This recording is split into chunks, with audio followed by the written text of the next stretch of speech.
Quinta parte. Me salto los acontecimientos de las 4 semanas que siguieron. Los omito porque no tienen el menor interés. Son la crónica de una rutina prevista. Sí, soy lector de García Márquez. La rutina, casa, trabajo, comidas, sueño, aseo, miradas furtivas a la ventana vecina, no da cuenta de la turbulencia de mi ánimo. Intentaba poner en orden mis pensamientos. Claro, Ofelia, ahora podía llamarla así. Estaba encerrada ensayando su papel, concentrada. No tenía tiempo ni ganas de distraerse. Su propia ventana era un muro. ¿Cómo no iba a serlo la mía? Yo había sido ya, sin sospecharlo, su cuarta pared y su primer espectador. Como en el teatro, nos había separado la necesaria ilusión. Un intérprete, a menos que sea un cómico morcillero, no debe admitir que su público heterogéneo lo está mirando. El actor debe colgar una cortina invisible entre su presencia en la obra y la del público en las paletas. Caí en la cuenta. Yo había sido el público invisible de Ofelia mientras ella ensayaba su papel en Hamlet. Ella sabía que yo la miraba, pero no podía admitirlo sin arruinar su propia distancia de actriz, destruyendo la ilusión escénica. Fui su perfecto conejillo de indias. Mis mexicanísimos complejos de inferioridad salieron a borbotones acompañados de una decisión. Regresaría al teatro en las fechas previstas. Vería con atención y respeto la actuación de Ofelia, y solo entonces, habiendo pagado ese óvulo, decidiría qué hacer. Purgarme de ella, asimilarla como lo que era, actriz profesional, o ir, esta vez, a tocar a su camerino presentándome. Soy su vecino, ¿se acuerda? Lo peor que podía suceder era que me diera con la puerta en las narices. Eso mismo me curaría de mis amatorias ilusiones. Así, regresé al Royal el 4 de noviembre. Tenía lugar en la 11ª fila, lejos del escenario. Se levantó el telón azul. Sucedió lo que ya sabía. Apareció Ofelia, vestida toda ella de gasas blancas, calzada con sandalias doradas, peinada con el pelo rubio, suelto pero trenzado, alterando en un simbólico detalle de dirección a la Ofelia inocente, fiel y sensata del principio con la Ofelia loca del final. Yo había leído con avidez las crónicas del estreno. En todas encontré elogios desmedidos a la actuación estelar de Peter Macy, pero ninguna mención a los demás actores. Había llamado a uno de los diarios para preguntar en la sección de espectáculos la razón de este silencio. Mi pregunta fue recibida, una vez con una risa sarcástica, las otras dos con silencios taimados. Solo en la BBC un periodista boliviano de la rama en español me dijo: «Parece que hay un acuerdo no dicho entre empresarios y los cronistas». Un acuerdo tácito me permitía enriquecer el vocabulario del Alto Perú con cierta soberbia mexicana, lo admito. ¿De qué se trata? ¿De la soberbia de Macy? Ah, lo entiendo. No, no entiendo. ¿No conoce la humanidad, manito? Se vengó de mí el boliviano. Macy solo actúa para la prensa. Se compromete a no mencionar a nadie en el reparto, más que a él. ¡Qué arrogancia! Sí, es una diva. Lo dijo con un toquecillo de envidia, como si le reprochase a Chile no darle a Bolivia acceso al mar. Por eso en el programa del teatro no había más crédito e interpretación que Peter Macy es Hamlet. Digo que sufrí con atención anhelante mi segunda visita al teatro y el paso de las 2 primeras escenas, la aparición del fantasma, la corte de Eisinor y el monólogo de Hamlet, en espera del diálogo entre Laertes y su hermana Ofelia, así como la primera línea de esta. Ofelia, ¿lo dudas? Pero de la boca de la actriz no salió palabra, solo movió en silencio los labios. Laertes, como si la hubiese escuchado, continuó analizando la frivolidad sentimental de Hamlet y precaviendo a Ofelia. Hamlet es dulce, pero pasajero. Es el perfume de un minuto. Seguramente Peter Macy se regocijaba con esas palabras. Al demonio. Ofelia debe decir entonces, ¿nada más que eso? La actriz, mi ninfa, mi Ofelia, movió los labios sin emitir sonido. Laertes se lanzó un extenso soliloquio, y yo por segunda vez huí del teatro atropelladamente, preguntándome ¿por qué nadie ha escrito en esta versión «Ofelia es muda»? ¿Lo es la actriz? ¿O se trata de un capricho omnipotente, vanguardista, o acaso perverso del actor y director Macy? Seguramente el público comentaría el hecho insólito. La heroína de la tragedia no decía nada, solo movía los labios. De nuevo en la calle me apoyé contra la columna y revisé el programa. Peter Macy es Hamlet, y más abajo, dirigida por Peter Macy, y aún más abajo, se rogó al público no comentar las revolucionarias innovaciones de esta mise-en-scène. Quienes lo hagan serán juzgados traidores a las tradiciones del teatro británico. Traidor. y sin embargo, dada la pasión por el teatro en la Gran Bretaña, yo no dudaba de que, aunada la pasión por las novelas de detectives, una buena porción de público y prensa, encantada con el misterio que vendría en los periódicos, jugaría el juego de este capricho, vanidoso y cruel director-actor Peter Macy. Aunque, pensé, otra parte no lo haría. En más de un pub, en más de una cena en The Voltos, se comentaría la audacia de Macy, silenciar a Ofelia.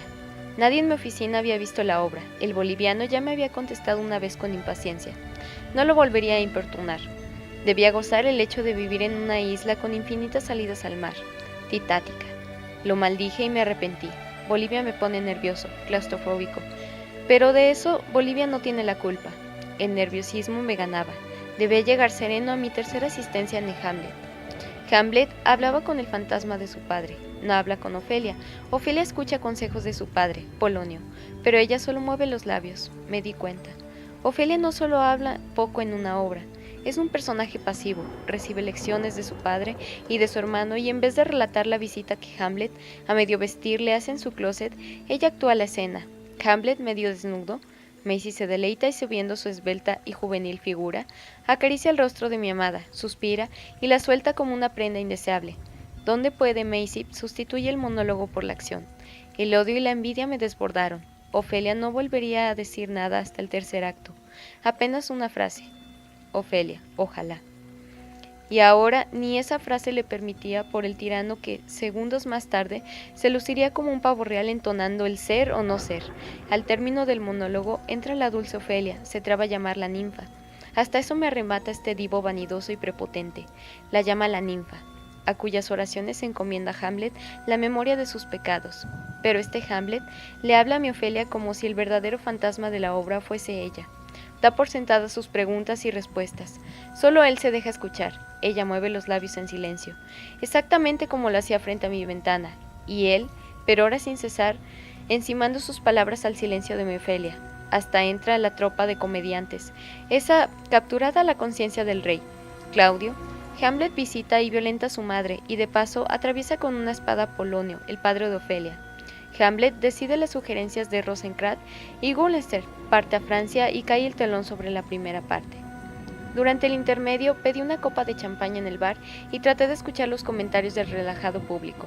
Hablaban de todo, menos de la obra. Hastigado, angustiado, abandoné otra vez el teatro dispuesto a regresar la siguiente noche, pero solo a partir del intermedio, acosado por preguntas sin respuesta. El silencio de Ofelia era solo un capricho del director. Macy da por descontado que todos conocen el parlamento de Ofelia, y ¿ella en verdad dice tan poco en la obra? Sonreí a pesar mío. Traten de callar a Lady Macbeth. ¿Sería sorda mi Ofelia? ¿Escuchaba a los demás actores? ¿O solo les leía los labios? Como aproveché para hablarle a la ventana como mínimo, sin decir palabra, y me hubiese contestado, ¿qué me habría dicho?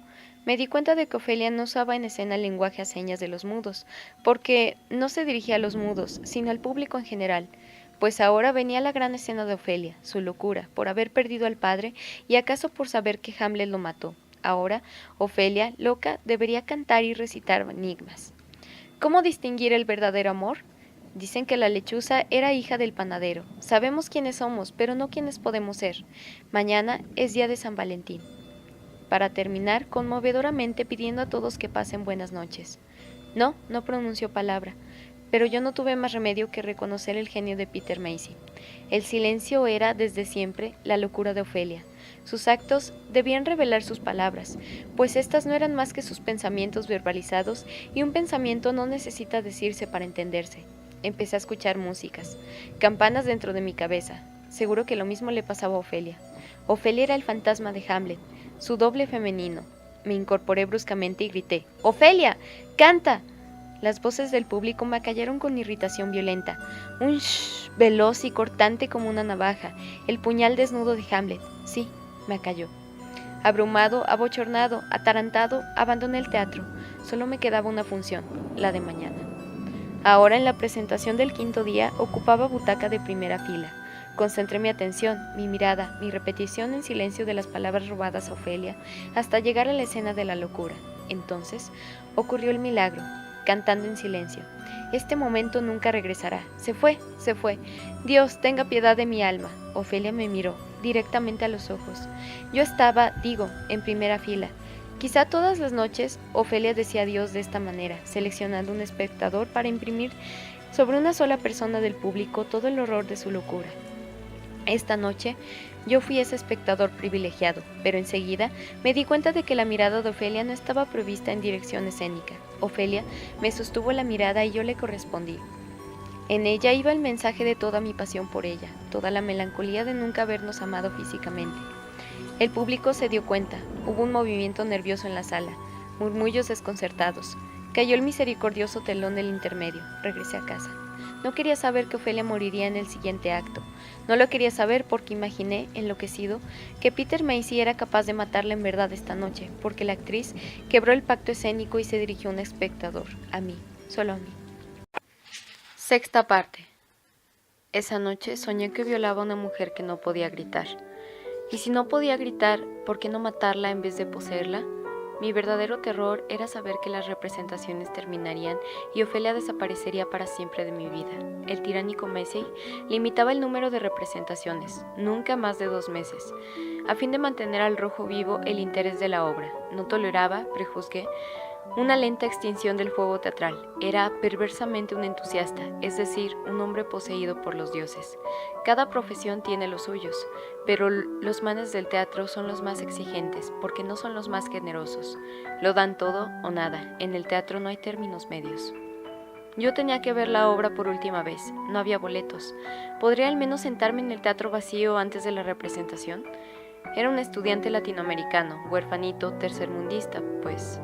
Lo que me interesaba era explorar el teatro como espacio, precisamente, vacío, sin público ni representación, adivinar sus vibraciones solitarias, como dicen que los rieles del ferrocarril se encogen y recogen físicamente para recibir el impacto de un tren. Mi antiguo profesor llamó al teatro para acreditar mi bona fides y yo mismo me comporté durante 3 días que quedaban, sentándome muy quietecito con un cuaderno de notas y el texto de Penguin de Hamlet. En verdad, esperaba sin esperanza, que algún ensayo imprevisto, un afinamiento de última hora, trajese al escenario vacío al director, a los actores, a Ofelia. No fue así, y la última representación se iniciaba. Hice lo que acostumbraba, adquirí boleto para ver la obra de pie y desde el 3er piso. Desde ahí, noté los asientos vacíos durante el primer acto, jamás se presentaban al segundo. Por fortuna, había un lugar vacío en la primera fila, lo ocupé, se levantó el telón. No lo sabía, pero lo sospeché. En vez de referir la muerte de Ofelia a su hermano Laertes por voz del rey Claudio, Peter Macy, a medida que los actores hablaban, abrió un espacio en la fosa de la orquesta. Era un río dentro del teatro y el cadáver de Ofelia pasó flotando acompañada por las flores de la muerte, margaritas y ortigas, aciano y dedos de muerto, púrpuras largas. Las amplias faldas flotando, Ofelia semejante a una sirena que se hunde bajo el peso del légamo. En ese instante quise saltar de mi butaca al escenario para salvar a mi amada, rescatar a Ofelia de su muerte por agua, abrazarla, besarla, devolverle su aliento fugitivo con el mío, desesperado, empaparme con ella, darme cuenta de que era cierto, Ofelia estaba muerta, ahogada, había muerto esa noche de la representación final. Juro que no era mi intención, solo que Ofelia, flotando en el agua agitada de Stay Down, cantando viejas canciones, como le informase la reina Laertes, pero ahora sin voz, alargó la mano fuera de la fluyente piscina teatral y me arrojó una flor de aciano que se arrancó del pelo y que fue a dar a mi mano, pues era tal mi concentración en lo que ocurría, que no podía faltar al deber de recibir la ofrenda de mi ninfa antes de verla irse, flotando en el llanto del río, con su ropa de sirena, hacia la tumba de agua y lodo. Yo solo prestaba atención a la flor que sostenía entre mis dedos. Al levantar la vista al escenario, me encontré con la mirada arrogante del detestable, del joven Júpiter de la escena, Peter Macy, su excelente belleza rubia, su figura de adolescente maldito, su estrecha cintura y piernas fuertes y camisa abierta, mirándome con furia, pretendiendo enseguida que lo que ocurrió era parte de su puesta en escena original, pero revelando en la mirada de diabólico tirano que esto no estaba previsto, que Ofelia era su ninfa, no la mía, y que la entrega de la flor no formaba parte de un proyecto escénico de verdadera posesión del alma de Ofelia. Sí, Dios ha muerto, me decía en silencio la mirada asesina de Macy. Solo queda en su lugar el demonio y el ángel. Yo soy ambos. ¿Quién eres tú? Concluyó la obra. tornaron aplausos. Peter Macy salió a recibirlos, los demás actores como si no existieran. Los que existían eran inconmensurable la vanidad de este hombre, este cuasi adolescente cruel y prepotente enamorado de sí y dueño de los demás solo para engrandecer su propio poder. No había amor en su mirada, había el odio del tirano hacia el rebelde anónimo e imprevisto, insospechado. Salí del teatro con mi flor en la mano, dándole la espalda a Peter Macy, su vanagloria y sus revoluciones teatrales. Quise imaginarlo viejo, solitario, romántico, maniático, olvidado. No pude.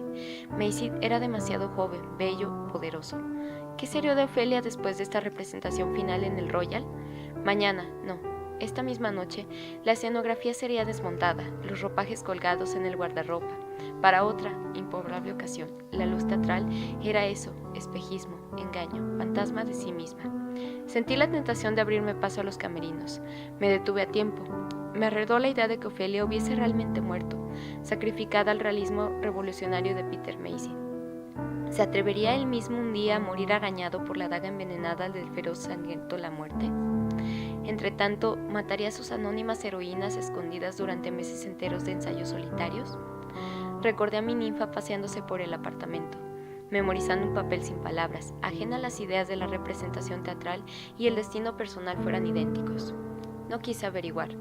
Quizá debería esperar a que Peter Macy, el joven y perverso director que dirigía mi propia vida, repusiera algún día el Hamlet con una Ofelia que podría ser la mía, u otra nueva. ¿Tendría yo el valor en la siguiente ocasión de acercarme al camerino de la actriz y verla, por así decirlo, en persona? ¿Me expondría a encontrar al abrirse la puerta con una mujer desconocida? La muchacha de la ventana tenía las cejas depiladas, la del escenario cejas gruesas. ¿Me equivocaba identificándolas? Aceptaría más bien que mi ninfa permaneciese para siempre, a fin de ser realmente mía en el misterio parte del hueste invisible de todas las actrices que durante 4 siglos han interpretado el papel de Ofelia. Séptima parte. No den ustedes crédito a la noticia aparecida hoy en los diarios. No es cierto que cuando Ofelia pasó flotando entre ortigas y acienos, un espectador desquiciado saltó de su butaca de primera fila al escenario para rescatar a la actriz intérprete de Ofelia de la muerte por agua, besándola, devolviéndole el aliento empapado con ella, hasta darse cuenta de que Ofelia está ya realmente muerta, que él no había logrado devolverle a la heroína de Hamlet el aliento fugitivo con el suyo desesperado, que Ofelia realmente había muerto la noche de la representación final. Tampoco es verídico que ese ser desquiciado que gritaba palabras en un idioma inventado, era castellano, sacase a Ofelia del agua en medio de la conmoción del auditorio y la parálisis incrédula de los actores Claudio y Laertes, como tampoco es cierto que mientras ese loco cargaba a Ofelia ahogada de entre bambalinas, surgió Hamlet, el príncipe de Dinamarca, el símbolo oscuro de la duda, despojado esta vez de toda incertidumbre, blandiendo el puñal desnudo del monólogo, levantando el brazo, hundiéndosele el trastornado extranjero, pues no era británico, obviamente, en la espalda. Ofelia y el extranjero cayeron juntos sobre el tablado. Se dice que la obra continuó como si nada. El público estaba tan acostumbrado a la originalidad de Peter. Un espectador, en realidad, era un actor no mencionado en el reparto. Todos sabían que Macy solo se daba crédito a sí mismo. Salió a rescatar el cadáver de Ofelia, recibiendo del actor imprevisto el intruso el puñal en la espalda. La flor, octava parte. El lector sabrá si algún día lee estos papeles que he venido garabateando desde la noche que regresé del Royal a mi flat, a la vuelta de Wardour Street, que subí lentamente las escaleras, entré al apartamento, pero no encendí las luces. Tampoco miré fuera de mi ventana a la estancia de enfrente. Para mí, está cerrada, a oscuras, deshabitada, para siempre. Tomé un pequeño florero de los de Talavera que me envió de regalo de cumpleaños mi mamá desde México. Con ternura, introduje en el tallo largo de la flor de aciano, prueba única de la existencia de Ofelia. Me senté a contemplarla. No quería que pasara un minuto sin que la flor me acompañara, de aquí al terrible momento de su propia muerte, pues la flor de Ofelia prolongaba la vida de Ofelia. La miré, fresca, azul, bella, esa noche y la siguiente. Llevo meses mirándola. La flor no se marchita.